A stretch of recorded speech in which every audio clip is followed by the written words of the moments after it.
नमस्कार, स्वागत है आपका हमारे चैनल पर। और बात करेंगे राजस्थान की कि राजस्थान में एक तरफ गहलोत की सरकार मुश्किल में है तो दूसरी तरफ अब ईडी और सीबीआई जैसी एजेंसियों ने गहलोत सरकार का पीछा पकड़ लिया है। कल आपने जिस तरीके से देखा कि राजस्थान के एसएचओ विष्णुदत्त बिश्नोई के मामले में जिस तरीके से उनके ओएसडी से पूछताछ की, तो आज ईडी ने शिकंजा कस लिया है गहलोत के भाई के ऊपर, यानी कि अग्रसेन गहलोत के ऊपर।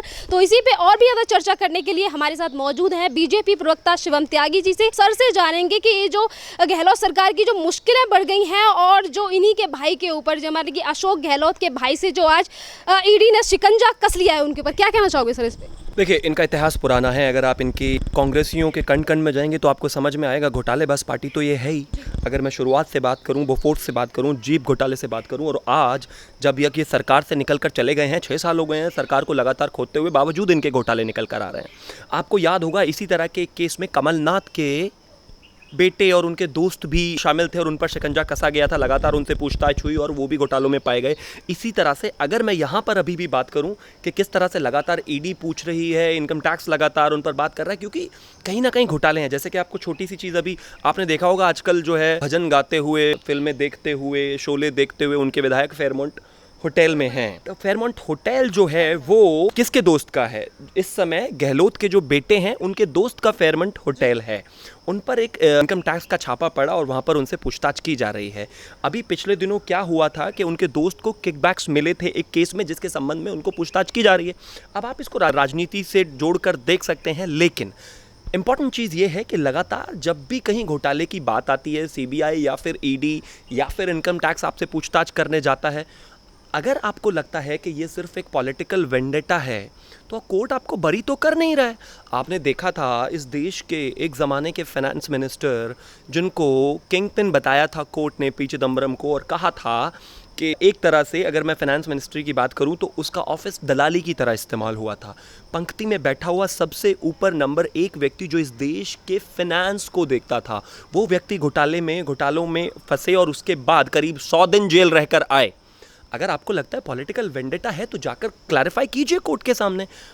इनके साथ प्रॉब्लम क्या है कि लगातार सरकार अपना काम कर रही है। अगर आपने घोटाला किया है आपको पैसा देना पड़ेगा। अगर आपने घोटाला किया है, आप चाहे सीएम के बेटे के दोस्त हो, चाहे पुराने पीएम के बेटे के दोस्त हो, चाहे पुराने पीएम के बेटे हो, आप चाहे आप राहुल गांधी हो, आपको जवाब तो देना पड़ेगा। आपने हेरल्ड में 5,000 करोड़ खा लिया माँ बेटों ने मिलकर।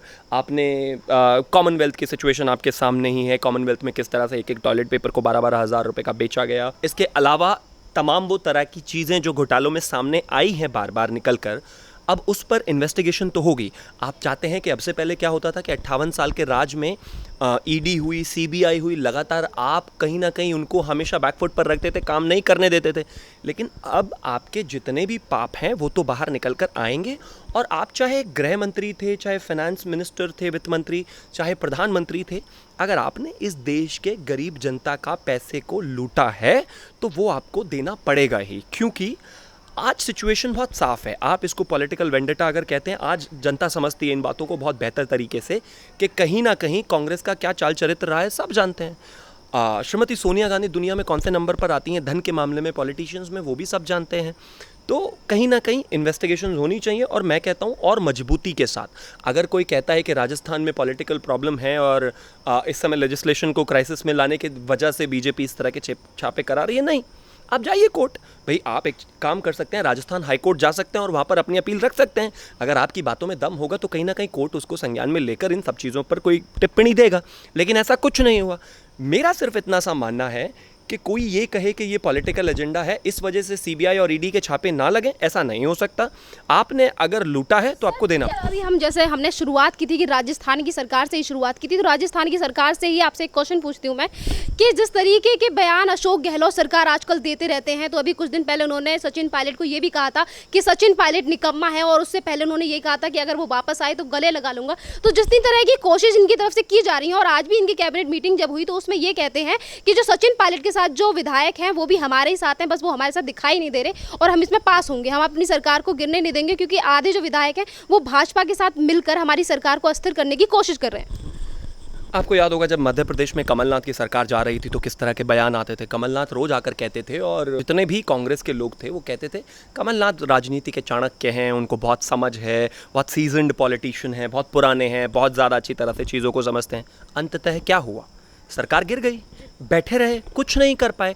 आज यहाँ पर अगर हम बात करते हैं राजस्थान की, सबसे पहले तो मुझे इस चीज़ से वाकई ही परेशानी है कि आप एक 42 साल के व्यक्ति को जिसने आपको 22 सीटों से 100 पर पहुँचा दिया उसको निकम्मा बता रहे हैं, और जो व्यक्ति 100 सीटों से आपको 2014-15 में 22 पर ले गया था उसको आप चीफ मिनिस्टर की कुर्सी से नवाज देते हैं। दूसरी बात, एक व्यक्ति जो आपके लिए 150 से ज़्यादा रैली करता है, खुद गाड़ियां चलाकर अपने लोगों के बीच में जाता है, आपको यहाँ तक पहुँचाता है, उसने इतनी मेहनत की आपके लिए, उसके पिता ने इतनी मेहनत की आपकी पार्टी के लिए, कम से कम आपको इतनी तो शर्म रहनी चाहिए कि आप इस तरह की शब्दावली एक व्यक्ति के खिलाफ ना इस्तेमाल करें।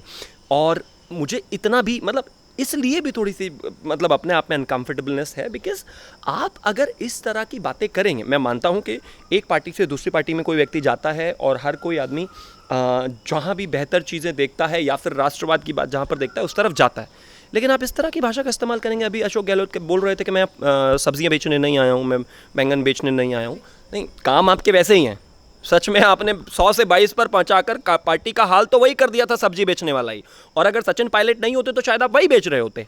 लेकिन बावजूद उसके मैं सिर्फ इतना कहना चाहूँगा कि इतना तो कम से कम सम्मान आप दें। पार्टी विचारधारा होती रहेगी, लड़ाई झगड़े चलते रहेंगे, पॉलिटिकल आक्षेप आपके लगातार लगते रहेंगे, लेकिन कम से कम राजनीति में इतनी शुचिता तो बरकरार रखें। और जहाँ तक बात है विधायकों के साथ रहने की, वो विधायक हमारे ही साथ हैं। अगर आपके साथ विधायक थे तो एसओजी को भेजा क्यों था आपने इन्वेस्टिगेट करने के लिए पायलट साहब को? क्योंकि आप गिड़गिड़ा रहे थे। दिग्विजय जी ने कहा मेरे फ़ोन नहीं उठाए, बेटे जैसा है, तमाम लोगों ने फ़ोन किया, अहमद पटेल ने फ़ोन किया, शायद राहुल गांधी प्रियंका गांधी ने भी फ़ोन किया होगा, नहीं उठा। जब उनको लगा कि हमारा तो फ़ोन ही नहीं उठ रहा तो गिड़गिड़ाने के लिए इन्होंने एसओजी भेजने की कोशिश की। कि वो एसओजी कोई नोटिस लेके और पूछताछ करने नहीं आई थी, एसओजी फ़ोन लेकर गई थी कि प्लीज़ एक बार हमारे राहुल बाबा से बात कर लीजिए। सरकार ये आज नहीं तो 10 दिन बाद जानी ही है, क्योंकि अनस्टेबिलिटी वहाँ पर है।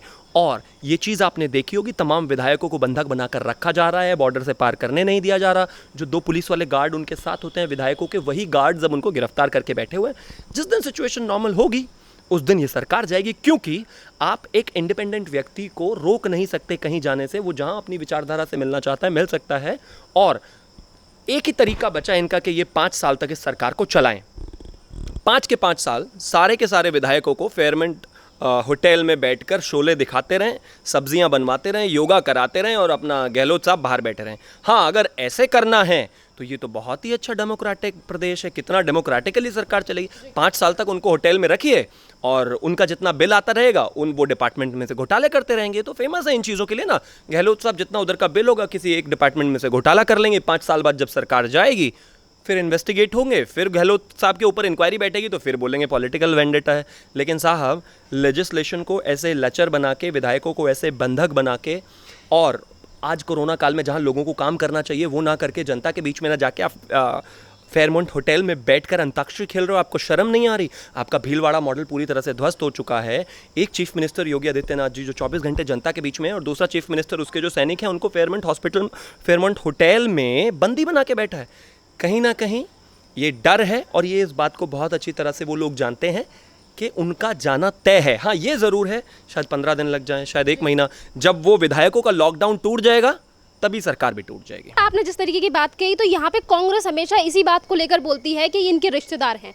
अभी अहमद पटेल से भी पूछताछ हुई थी तो तब उन्होंने भी कहा था कि भाजपा के रिश्तेदार हैं ईडी और सीबीआई वाले। अब जब इनकी गहलोत की बारी आई है तो तब भी ये कह रहे हैं कि जानबूझकर बीजेपी इस तरीके के काम करवाती है। तो ये कहने का मतलब ये हुआ कि 58 साल तक जब तक ये इस देश में राज कर रहे थे, इन्होंने सीबीआई और ईडी को अपना जीजा बनाया हुआ था। मतलब वो क्योंकि जीजा जी पे नहीं मारते थे ना, वो जीजा जी पर कभी कोई कार्रवाई नहीं हुई। डीएलएफ बेच खाया, किस तरह से सारी चीज़ें हुई, कभी कोई कार्रवाई नहीं हुई। मतलब कुल मिला के आप ये कहना चाहते हैं कि सीबीआई और ईडी आपके रिश्तेदार थे 58 साल तक, जब तक आपने इस देश में राज किया। अगर उस लॉजिक से आप जाते हैं तो मैं 1% के लिए उसे मान लेता हूं, लेकिन आप ये समझ लीजिए ना ही ये किसी के रिश्तेदार हैं, ना ही ये किसी पॉलिटिकल प्रेशर में काम करने वाले हैं इस सरकार में। अगर आपने चोरियां की हैं तो आप अपने आप को जस्टिफाई कीजिए। आप पर एफआईआर्स हैं, आप सारे लोग बेल पर हैं, कांग्रेस की फ्रंट लाइन लीडरशिप नंबर 1 से लेकर और जितने भी टॉप अगर 10 लीडर्स की मैं बात करूं तो सबके सब घोटालों में। इनफैक्ट उनकी अध्यक्षा, उनके पूर्व अध्यक्ष सब घोटालों में, उनके फाइनेंस मिनिस्टर घोटाला, कौन घोटाले में नहीं है? और आप कहते हो कि ये इनके रिश्तेदार हैं। हिंदुस्तान कोई सऊदी अरेबिया नहीं है, हम यूएई में नहीं रहते हैं। यहाँ पर ऐसा नहीं है कि एक व्यक्ति ने गुनाह तय किया और उसके बाद आपको सीधा जो है फांसी लगा दी। यहाँ पर सब कुछ है, कोर्ट्स हैं, लोअर कोर्ट्स हैं, हायर कोर्ट्स हैं, सुप्रीम कोर्ट्स हैं, उसके बाद भी तमाम तरह के प्रोसीजर्स हैं। अगर आपको लगता है कि आप गलत नहीं हैं और आपने कोई भी घोटाला नहीं किया, कोई भी गलत काम नहीं किया, तो क्यों प्रूव नहीं कर पाए? आप मुझे एक चीज़ बताइए, अगर राजमाता गिल्टी नहीं हैं तो बेल पर बाहर क्यों हैं? केस क्लोज क्यों नहीं हुआ? अगर शहजादे उन्होंने कोई घोटाला नहीं किया तो हेरल केस में जमानत पर क्यों है? हेरल केस में उनके पास कोई इतने सबूत क्यों नहीं आ पाए कि वो प्रोड्यूस करते कि हमने कोई घोटाला नहीं किया? आपको आपके फाइनेंस मिनिस्टर को किंगपिन बनाता है सुप्रीम कोर्ट, उस पर जाकर जवाब दीजिए। आप मीडिया में जो चाहे आके कह सकते हैं, बात कह रहे हैं कि हाँ ये तो रिश्तेदार हैं। मुझे सिर्फ इतना लगता है और पूरे देश को भी अच्छी तरह से लगता है कि आपने जो 58 साल तक इस देश में गोरख धंधे चलाए, जो लूटा, जो तमाम सारे घोटाले किए, उनको अब आपको वापस देने का समय आ गया है। एक ज़माने में आप इस देश का भगवान अपने आप को समझते थे। आपको लगता था कि आपसे ऊपर कानून, पुलिस, ईडी, सीबीआई, कोर्ट कुछ नहीं है। लेकिन आज आप एक कॉमन मैन हैं, आपको इन्वेस्टिगेशन के तहत गुजरना पड़ेगा। अगर आप गिल्टी नहीं हैं, साबित कर दीजिए। अगर आप गिल्टी हैं तो कृपया करके चुप रहिए। पॉलिटिकल वेंडेटा ये बोलने से कुछ नहीं होने वाला।